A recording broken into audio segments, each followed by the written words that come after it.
महाकाय सूर्यकोटि समप्रभ निर्विघ्नं कुरु मे देव सर्वकार्येषु सर्वदा। विष्णु भगवान ने लक्ष्मी जी ने ध्यान करना है।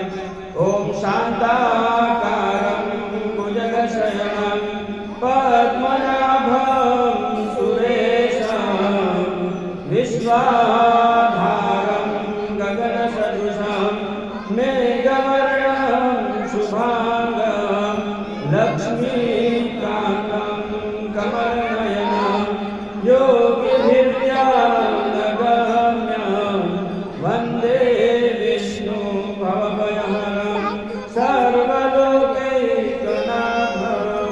अपर माताजी ने कुलदेवी ने हाथ जोड़ना है, माताजी ने प्रार्थना करनी है। विद्युद्धाम समप्रभं मृगपदे स्कंदस्थितां भीषणां कन्याभिकरवालखेटविलसत् हस्ताभिरासेवितां हस्ते चक्रगदाशिखेटविशिखात् चापं गुणं तर्जने बिभ्राणामनलात्मिकां शशिधरां दुर्गां त्रिनेत्रां भजे। कृष्ण कन्हैया लाल की प्रार्थना करनी है। ओम वसुदेव सुतं देवं कंसचाणूरमर्दनं देवकी परमानंदं कृष्णं वंदे जगद्गुरु। गौ माता ने हाथ जोड़कर प्रार्थना करनी है। अरुणां तरुणां तरन्तिताक्षे भूतपाशां कुशबाणचापहस्तां अणिमादिभिरावृतामयूखे रहविद्येव विभावये भवानी। बोलो गौ माता की जय हो। आप कथा हंटा मन में ओम नमः शिवाय या गौ माता रो या आप जो भी माता जी को नाम मानो तो नाम मन में लेना। कथा चालू करो है। सूत जी महाराज सोमवती अमावस्या को पीपल की जड़ में लक्ष्मी नारायण का पूजन किया जाता है। व्रत का संकल्प करके पीपल की जड़ में लक्ष्मी नारायण जी की स्थापना करके तथा जल चढ़ाकर पीपल की जड़ में सूत से लपेटते भगवान का ध्यान करके पत्र फूल फल मिष्ठान वस्त्र तथा गंध आदि अर्पण करें। फिर हाथ जोड़कर प्रेम पूर्वक प्रार्थना करके आरती करें तथा पीपल की 108 प्रदक्षिणा करें। ऐसा करने से भगवान पुत्र पौत्र धन दाने तथा सभी मनोवांछित फल प्राप्ति को प्रदान करते हैं। श्री सूत जी महाराज बोले कि सरसैया पर खड़े हुए भीष्म पितामह जी के समीप जाकर धर्मात्मा युधिष्ठिर ने प्रणाम करके हितकारी वचन बोले। युधिष्ठिर बोले कि भीमसेन के कोप से मुख्य कौरव मारे गए और अब सब राजाओं को युद्ध में अर्जुन ने मार डाला है। दुर्योधन की बुरी सलाह से मेरे कुल का नाश हो गया है। अब बालक वृद्ध और दुखी मनुष्यों को छोड़कर कोई राजा रह नहीं गया। भरत वंश में केवल हम 5 भाई ही शेष हैं। यद्यपि हमारा एक छत्र राज्य है, किंतु मुझे यह अच्छा नहीं लगता। अपना जीवन भी मुझे अच्छा नहीं लगता। भोग में कुछ प्रीति नहीं है। वंश का नाश देखकर मेरे हृदय में दिन रात संताप रहता है। उत्तरा के गर्भ का बालक भी अश्वत्थामा के अस्त्र से जल गया। इस कारण इस पिंड विच्छेद को देखकर मुझे दुगना दुख हो रहा है। हे पितामह, अब आप ही बताइए कि मैं क्या करूं और कहां जाऊं जिससे मुझे शीघ्र ही चिरंजीवी संतति प्राप्त हो। भीष्म जी बोले, हे राजन, सुनो, मैं तुम्हें व्रतों में एक उत्तम व्रत बताता हूँ जिसके करने से मात्र से चिरंजीवी संतान की प्राप्ति होगी। हे युधिष्ठिर, जब सोमवती अमावस्या हो उस दिन अस्वस्थ मतलब है कि पीपल में जाग अस्वस्थ के समीप जाकर जनार्दन का पूजन करें और उस वृक्ष की 108 प्रदक्षिणा करें और उतने ही रत्न धातु और फल ले ले, अर्थात 108 रत्न सोने चांदी के आभूषण या बर्तन फल और लड्डू पेड़े इत्यादि मिठाई ले और प्रत्येक प्रदक्षिणा में 108 में से एक वस्तु लेकर प्रदक्षिणा पूरी करके अलग अलग रखते जाए। 108 प्रदक्षिणा करो वन टाइम 108 अलग अलग वस्तु लेने अलग अलग चीज लेनी। एक प्रदक्षिणा पूरी करो तो एक चीज बटे चढ़ाव एक चीज रखनी। इस प्रकार 108 प्रदक्षिणा में अपनी शक्ति के अनुसार 108 वस्तुएं देकर व्रत समाप्त करे। हे राजन, यह व्रत विष्णु भगवान को प्रीतिकर होने से शुभ फल देने वाला है। हे प्राज्ञ, तुम उत्तरा से इस व्रत को कराओ, उसका गर्भ जीवित हो जाएगा और तीनों लोकों में विख्यात गुणवान पुत्र होगा। पितामह के वचन सुनकर युधिष्ठिर पुनः बोले कि इस व्रत को विस्तार के साथ कहिए। हे विभो, इस व्रत को मृत्युलोक में प्रथम किसने किया और फिर इसको किसने किया? भीष्म जी बोले, एक सर्वविख्यात काशी नाम की महापुरुष है जो चांदी के पर्वत जैसे ऊंचे ऊंचे बड़े बड़े विशाल महलों से सुशोभित हैं और नगरी के नर नारी भी सुंदर वेश से सुशोभित हैं तथा ब्राह्मण, क्षत्रिय, वैश्य और शूद्र सभी अपने अपने कर्मों में लगे रहते हैं। वह नगरी रूप और चातुर्य में प्रवीण वेश्याओं से सुशोभित हैं, जैसे कि कुबेर की अलकापुरी या इंद्र के अमरावती हैं। अग्नि की अत्यंत तेजोवती महापुरी के समान वह रत्नों से भरपूर है। वहाँ का राज्य, वहाँ का बड़ा पराक्रमी रत्नसेन नामक राजा था। उसके राज्य में देवस्वामी नामक एक ब्राह्मण निवास करता रहा। उसके रूप लावण्यवती धनवती नाम की सुंदर स्त्री थी। उस लक्ष्मी स्वरूपा स्त्री का जैसा नाम था वैसा ही इसमें गुण भी था तथा उसके साथ गुणवान पुत्र थे। हे राजन, उसके गुणवती नाम की एक सुंदर कन्या भी थी।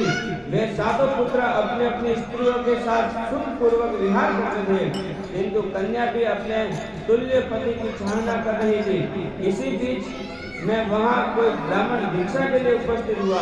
वह ब्राह्मण अपने तेज से अग्नि के समान प्रदीप्तमान था। उसने द्वार पर आकर आशीर्वाद दिया। तेजस्वामी की सातों पुत्र वधुएं शीघ्र ही उठ खड़ी हुई और प्रत्येक ने अलग अलग उस ब्राह्मण को भिक्षा दी। उसने उन सबको सौभाग्य संपत्ति के साथ अलग सुहाग का आशीर्वाद दिया।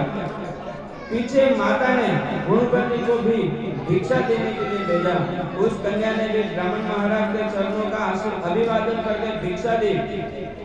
इस पर उस ब्राह्मण महाराज ने उसे आशीर्वाद दिया कि हे सुधे, तू धर्मवती हो।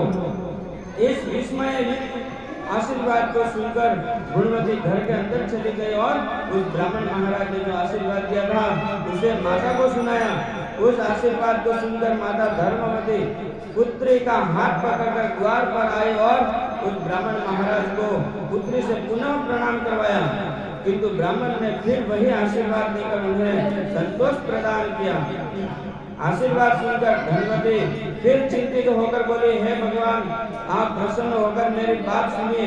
आपने मेरी पुत्र वधु को प्रणाम करने पर उन्हें अच्छे आशीर्वाद दिए।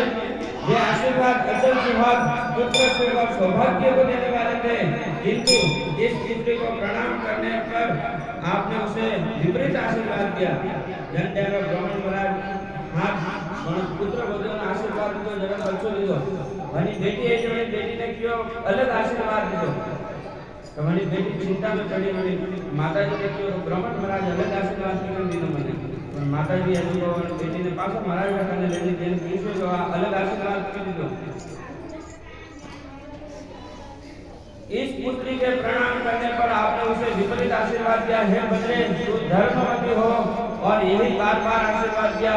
हे विपरीत, इस आशीर्वाद के प्रयोग करने का कारण यथार्थ से कहिए। ब्राह्मण महाराज बोले, हे धनवती, तुम धन्य है, तेरा पुत्र उत्तम चरित्र भूमंडल में प्रसिद्ध है। मैंने तेरी पुत्री को यथा योग्य में आशीर्वाद दिया है। यह विवाह के समय सप्तपदी के बीच में ही विधवा हो जाएगी। इसलिए हे सुधे, इसे धर्माचरण ही करना चाहिए। इसी कारण मैंने उसे यह आशीर्वाद दिया है कि सुधे, तू धर्मवती हो। यह सुनकर धनवती चिंता से व्याकुल हो गई और बारंबार प्रणाम कर दीन वचन ने बोली, हे विपेंद्र। विपेंद्र बोले, ब्राह्मण महाराज ने कह दिया, हे विपेंद्र, यदि आप इसका कोई उपाय जानते हैं तो आप दया करके शीघ्र कहिए। ब्राह्मण महाराज बोले कि हे सुंदरी, यदि तेरे घर सोमा आ जाए तो उसके पूजन मात्र से ही इसका वैधव्य मिट सकता है। धनवती बोले, आपकी बताई हुई सोमा कौन है, उसकी क्या जाति है और कहाँ रहती है, जिसके आगमन मात्र से ही वैधव्य का नाश हो जाएगा। हे महाभागे, आप उसे कहिए, मैं समय बढ़ाना नहीं चाहते। ब्राह्मण महाराज बोले कि वह सोमा जाति की धोबन है, उसका निवास स्थान सिंहलक द्वीप में है। यदि वह देव घर में आ जाए तो वैधव्य का नाश हो जाएगा। ऐसा कहकर वह ब्राह्मण महाराज दूसरे स्थान पर भिक्षा लेने के लिए चल दिए। तब धनवती भी अपने पुत्रों से बोली कि हे मित्रों, तुम्हारी इस सुंदर गुणवती बहन के भाग्य में वैधव्य है, किंतु सोमा के आगमन मात्र से ही उसका वैधव्य मिट जाएगा। परंतु जिस पुत्र में पिता के भाग्य और माता के वचनों को गौरव हो, वह अपनी बहन को साथ ले जाकर और सोमा को शीघ्र ही ले आए। सबसे बड़ा पुत्र बोला, हे माता, हम लोगों को विदित है कि तुम्हारा मन पुत्र के स्नेह में बहुत विदित है, आसक्त है। बेटा पर जो धार मान जो धार मान तो बेटी का मान વધારે નો હાથ બેટા ને દીકરી ને તમને बेटी मोरा थोड़ा વધારે प्रिय रहेगी। इसी कारण पुत्रों को दूसरे दुर्गम देश में भेज रहे हो, जिसके बीच में 400 कोस के विस्तार का दुष्ट समुद्र है। हमने वहां जाने की शक्ति नहीं है, हम वहां जाकर दुख नहीं सह सकते। देवस्वामी बोले, यदि मेरे 7 पुत्र हैं तो एक मैं पुत्रहीन हूँ, मैं स्वयं सिंहलक द्वीप जाऊंगा और पुत्र के वैधव्य को नाश करने वाली उस सोमा को लाऊंगा। इस प्रकार देवस्वामी क्रोधित होकर कह रहे थे कि इसी समय छोटे पुत्र शिवस्वामी ने प्रतिज्ञा पूर्वक कहा कि हे तात, आप क्रोध के वशीभूत ऐसा नहीं कहो। मेरे सिवा कौन सिंहलक द्वीप जाने में समर्थ हो सकता है। मैं बहन को लेकर सिंहलक द्वीप जाऊंगा। जगह में रहता पड़ती सिंहलक द्वीप 40 कोस दूर है, तो बस में 40 कोस में एक समुद्र पड़े। ऐसा कहकर वह सहसा उठ खड़ा हुआ और प्रणाम करके बहन को साथ में आनंद पूर्वक सिंहलक द्वीप की ओर चल दिया। वह ब्राह्मण महाराज पुत्र कुछ ही दिनों में चलकर समुद्र के किनारे पहुंच गया और वहां समुद्र पार करने का प्रयत्न करने लगा। उसने वहां एक अत्यंत विशाल वृक्ष देखा, जिसके कोने में गिद्धराज के बच्चे सुखपूर्वक बैठे हुए थे। उस वृक्ष के नीचे बैठकर उन दोनों भाई बहन ने वह दिन बिताया। संध्या समय वह गिद्ध बच्चों के लिए भोजन लेकर आया और उन्हें पकड़कर भोजन कराने लगा, किंतु उसके बच्चों ने गिद्ध से भोजन लेकर उसे नीचे गिरा दिया। तब चिंता से व्याकुल मन वाला गिद्ध उन बच्चों से पूछने लगा कि हे पुत्रों, तुम भूखे होकर भी भोजन क्यों नहीं कर रहे हो? मैं तुम्हारे योग्य यह कोमल मांस लाया हूँ। बालक बोले कि हे तात, इस वृक्ष के नीचे 2 मनुष्य बैठे हुए हैं, उनके भोजन स्वीकार किए बिना हम कैसे भोजन कर ले? ऐसा सुनकर वह गिद्ध दयालु होकर उनके समीप आकर यह वचन बोला कि हे द्विज, आप दोनों का जो भी कार्य हो तो मुझसे प्रकट करो, मैं विप्रवर, मैं उसे सब प्रकार से करूंगा, किंतु आप लोग भोजन कर ले। ब्राह्मण बोला कि हम सिंहलक द्वीप जाने के लिए समुद्र पार होना चाहते हैं, हमें अपनी बहन का वैधव्य नाश कराने के लिए सोमा को लाने की मेरी इच्छा है। गिद्ध बोला कि मैं प्रातः काल ही तुम्हें समुद्र पार उतार दूंगा और सिंहलक द्वीप में सोमा का घर दिखला दूंगा। इसके पश्चात रात्रि व्यतीत होने पर सूर्य देव के उदय होते ही गिद्ध राज ने उन दोनों भाई बहन को समुद्र पार उतार दिया। वे सिंहलक द्वीप में आकर सोमा के घर के समीप पहुंच गए। इसके पश्चात वे दोनों प्रातः काल के समय सोमा के घर के चौक के पास वह प्रातः काल समय सोमा के घर के चौक को साफ कर रहे थे। उसे प्रतिदिन लीप करके सुंदर बना देते। इस प्रकार यह करते करते वहां उन्हें पूरा 1 वर्ष व्यतीत हो गया। इस प्रकार की स्वच्छता देखकर सोमा ने विस्मित होकर अपने पुत्रों तथा बहुओं से पूछा कि यहाँ यह झाड़ू लगाकर और कौन लीप कर जाता है? मुझसे कहो। उन सभी ने एक ही साथ कहा कि हमारा किया नहीं है। इसके पश्चात एक दिन वह गोविंद रात्रि को छिपकर बैठ गई। उसने देखा कि ब्राह्मण की कन्या घर के आंगन में झाड़ू लगा रही है और पवित्र पुरोहित भाई उस आंगन को लिप रहा है। सोमा ने उन दोनों के पास जाकर पूछा कि तुम दोनों कौन हो, मुझसे कहो। उन्होंने सोमा से कहा कि हम ब्राह्मण की संतान हैं। सोमा बोली कि घर में ब्राह्मण तुम्हारी लगाए, इससे तो मैं जल गई, नष्ट हो गई। इसमें कोई संदेह नहीं है कि आप पाप से न जाने कौन कौन सी दुर्दशाएं होगी। ढोगन आप मरा ब्राह्मण मरा जो हमारा घर में झाड़ू लगा दिया तो होता है वो पाप में पड़ेगी। हे वीर, हम तो हर प्रकार से ही पाप जाति के गोविंद विख्यात हैं। फिर तुम ब्राह्मण होकर यह विपरीत कर्म करने की इच्छा क्यों करते हो? शिव स्वामी ने कहा कि यह जो मेरी गुणवती नामनी देवी स्वरूपा बहन है, तो उसका सप्तपदी के बीच में वैधव्य योग पड़ा है और तुम्हारे समीप रहने मात्र से वैधव्य योग का नाश हो सकता है। इसी कारण से मैं बहन से यह दास कर्म करता हूँ। सोमा ने कहा, अब आगे ऐसा न करना, मैं तुम्हारी आज्ञा से ही चली चलूंगी।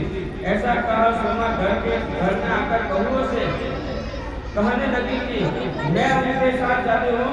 यदि कभी मेरे राज्य में मेरा कोई व्यक्ति मर जाए तो जब तक मैं लौट कर न आऊँ तब तक उसके शव को वैसा ही रहने देना, उसकी रक्षा करते रहना। किसी के कहने से भी किसी को कभी जलाने न देना। यह आज्ञा पुत्रवधुओं के स्वीकार कर लेने पर सोमा महासमुद्र के किनारे आए और क्षण मात्र में उन दोनों भाई बहनों को पार उतार दिया तथा स्वयं के आकाश मार्ग से उस महासमुद्र के पार हो गई। उसके प्रभाव से निमेष मात्र से नहीं सब काशीपुर आ गए। सोमा को देखकर धनवती ने प्रसन्न होकर उसकी पूजा की।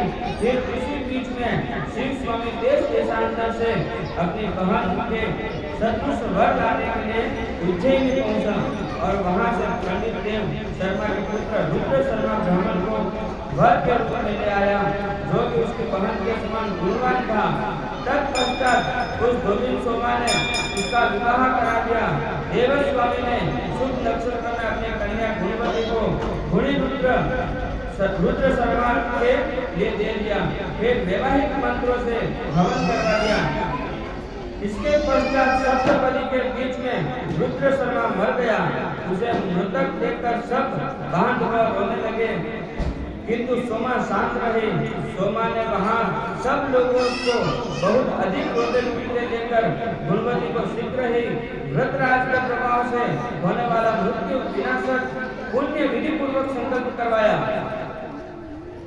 रुद्र शर्मा उस व्रत के प्रभाव से जीवित हो गया और सोए हुए की भांति सहसा उठकर बैठ गया। इस प्रकार से विवाह कार्य में निवृत्त होकर और व्रतराज को बताकर वह पूर्ण कामसुमा गोविंद धनवती से आज्ञा ले प्रसन्नता से भरी हुई अपने घर को चली गई। इसी बीच उस सोमा के घर में पहले उसके लड़के मरे, फिर उसका स्वामी मरा और फिर उसका जमाता तो मर गया। मार्ग में आते हुए उस समय मृतकों को जलाने वाले सोमवार युक्त अमावस्या तिथि भी आ गई। उस दिन सोमा ने जल के समीप ही एक बूढ़ी स्त्री को देखा, जो कि रुई के बोझ से लगी हुई अत्यंत रो रही थी। मृता बोली कि हे पुत्री, मेरे सिर पर जो रुई का बोझ है उसे तो उतार दे, मैं उसके भार से अत्यंत दुखित होकर रो रही हूँ। सोमा बोली, हे माता, आज सोमवार युक्त अमावस्या तिथि है, आज मैं रुई इत्यादि को स्पर्श नहीं करूंगी, यह मैंने नियम कर दिया है। फिर उसने मूछ के भार से युक्त एक स्त्री को देखा। उसने भी कहा कि हे पुत्री, इस मूछ का बड़ा भारी बोझ है, इसे उतार कर पहले घर जाने दे, फिर मैं तेरे साथ चलूंगी। सोमा बोली कि आज मैं कुल और मूल को कदापि नहीं छू सकती। इसके पश्चात नदी के किनारे स्थित एक सुंदर पीपल के वृक्ष के समीप आकर उस महाभागा ने स्नान किया और विष्णु भगवान की पूजा करके शंकर लेकर 108 प्रदक्षिणा की। भीष्म जी बोले कि जब उसने हाथ में शक्कर लेकर 108 प्रदक्षिणा पूरी की तभी उसके जमाता, पति और पुत्र सभी जीवित हो गए और वह नगर लक्ष्मी से व्याप्त हो गया। विशेषकर उसका घर धन धान्य से अधिक परिपूर्ण हुआ। अब वह महाभागा सोमा अपने घर आई। उसने अपने पति, पुत्र व जमाता को जीवित देखा। वह यह सब कुछ जानती थी। अस्तु उन सबको पाकर कृत संकल्प हो गई। सभी बहुएं व तपस्विनी को प्रणाम करके पूछने लगी। बहुएं बोली, हे देवी, तुम्हारे पति, जमाता और पुत्र, बांधव इत्यादि जो मर गए थे वे कैसे जीवित हो गए और कैसे वह मृत्यु को प्राप्त हुए थे? तुमने रुई व मूल को क्यों स्पर्श नहीं किया? यह सब कहो। सोमा बोली कि मैंने गुणवती को व्रतराज का पुण्य दे दिया था, उसी के फल से पति व जमाता और पुत्र मृत हुए थे। हे बंधुओं, मैंने न तूल ही छुआ न मूल को स्पर्श किया और पीपल के नीचे विष्णु भगवान की पूजा करके प्रदक्षिणा की। वहाँ मैंने शक्कर हाथ में लेकर 108 प्रदक्षिणाएं की। उसी के प्रभाव से पति, जमाता और पुत्र जीवित हो गए। तुम सब भी आज इस व्रतराज को विधि पूर्वक करो। इससे कभी वैधव्य न होगा बल्कि सदैव सौभाग्य ही रहेगा। यह कहकर सोमा ने व्रतराज को अपने बंधुओं से कराया। इस प्रकार पुत्रों के सहित उसने बहुत से भोगों को भोगा और सब परिवार के रहते हुए वह विष्णु लोक को चली गई। भीष्म जी बोले, हे बाप, मैंने यह व्रत तुझको विस्तार के साथ सुना दिया। युधिष्ठिर बोले, इस व्रतराज का महत्व और विधि क्या है? हे पितामह जी, इस व्रत को स्त्री या पुरुष किसे करना चाहिए, यह भी विस्तार से कहिए। भीष्म जी बोले, हे बाप, यदि सोमवार युक्त अमावस्या हो तो यह पुण्य काल देवताओं को भी दुर्लभ है। व्रत करने वाला प्रातः काल उठकर मौन धारण कर जलाशय में स्नान करने पर और व्रत करने वाला रेशमी वस्त्र धारण करे। फिर हे गुरुनंदन, पीपल वृक्ष के समीप जाकर भगवान विष्णु के मूल मंत्रों का विष्णु भगवान विष्णु की पूजा करे। यह विष्णु भगवान की पूजा का मंत्र है। हे व्यक्तव्य और अवक्तव्य स्वरूप वाले, सृष्टि, स्थिति और संहारकर्ता आदि मध्य और अंत से रहित है। विष्णु भगवान का एक और भी नाम है मिस्टर श्रवस। आपको बारंबार नमस्कार है। इस प्रकार से पीले वस्त्र, अक्षत, फल, अनेक प्रकार के पुष्प और भक्ष्य भोजन पदार्थों से भोजित का विधि पूर्वक पूजन करें। हे पांडव, फिर आगे कहे हुए इस अश्वत्थ हुत भोग मंत्र से पीपल का पूजन करें। यह अश्वत्थ पूजा का मंत्र है। मंत्र का अर्थ है कि हे अग्नि के वास स्थान और भोगित के सदैव आधारभूत अश्वत्थ, मेरे संपूर्ण पापों को हरो। हे वृक्षराज, तुम्हें नमस्कार है। यह प्रदक्षिणा करने का मंत्र है। हे अश्वत्थ, तुम मूल में ब्रह्म रूप, मध्य में विष्णु रूप और अग्र भाग में शिव रूप है। अश्वत्थ बोलो तो पीपल को जान दे। पीपल का नाम तीन जैसा और वासव है। और बताओ, मूल में ब्रह्मा, मध्य में विष्णु और ऊपर भाग में शिव जी भगवान को वासव है। तुम्हें बारंबार नमस्कार है। इस प्रकार पूजन विधिवत समाप्त करने के पश्चात प्रदक्षिणा करें। मोती, सोना, चांदी, हीरा और मणियों को लेकर और कांसे के पात्र तथा तांबे के पात्र में खाने योग्य पदार्थ भरकर अलग अलग एक एक पात्र उठाकर पीपल की प्रदक्षिणा करें। जब तक 108 प्रदक्षिणाएं न हो जाए तब तक प्रदक्षिणा करते रहे और फिर वह द्रव्य गुरु अथवा ब्राह्मण महाराज को दे दे। इसके पश्चात सोमा की संतुष्टि के लिए सुवासिनी स्त्रियों का पूजन करके ब्राह्मणों को अन्न दान दे। फिर स्वयं मौन होकर भोजन करे। हे राजन, यह मैंने व्रतराज की विधि तुमसे कही। द्रौपदी, सुभद्रा और उत्तरा से इस व्रत को कराओ। उत्तरा के गर्भ का बालक अल्प समय में ही जीवित हो जाएगा।